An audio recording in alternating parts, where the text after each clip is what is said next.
नेपाल प्रहरीको गाडी अहिले चेक गर्नु भएको थियो 1 टन गएको थियो नेपाल प्रहरीको हजुर अहिले भर्खर नेपाल प्रहरीको 1 टन पक्रिसम्म गाडी चेक गर्नु भएन सर ड्युटी गर्न दिनुस् न मलाई हैन यति भन्दिनुस् न चेक गर्नु हजुर भयो यहाँ नेपाल प्रहरीको कसैले यहाँ 1 टन हेर्नुभयो नेपाल प्रहरीको 1 टन ट्रक गयो नि अहिले सामान बोकेर भन्सार काट्यो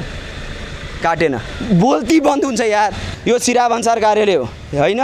यहाँ अहिले प्रहरीको 1 टन गएको छ ट्रक गएको छ तर कसैले वास्ता छैन हेर्नुस् यो सर यहाँ भन्सार कार्यालय त हो हाकिम साहबहरु उतै हुनुहुन्छ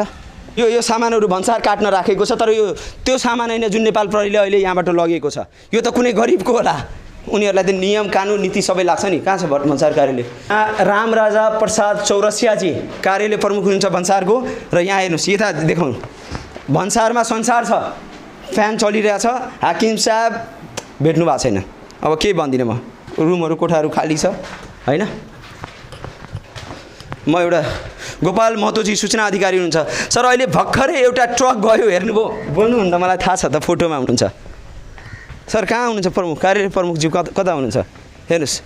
अब यस्तो अवस्था छ यो भन्सार हैन यो तस्करहरूको संसार हो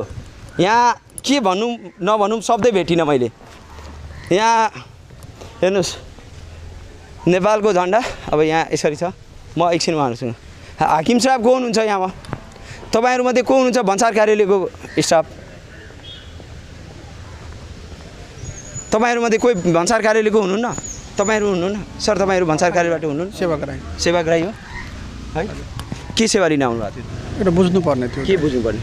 के कस्तो छ भन्सारको कतिको रेट काट्नु पर्ने छ सामान ल्याउँदाखेरि कतिको रेट काट्नु पर्छ के छ त्यो बुझेर मजाक लाग्छ यार रिपोर्टिङमा मलाई आनन्द लाग्छ कमेडी शोहरु हेर्नै परेन भन्सार कति बेला आइछ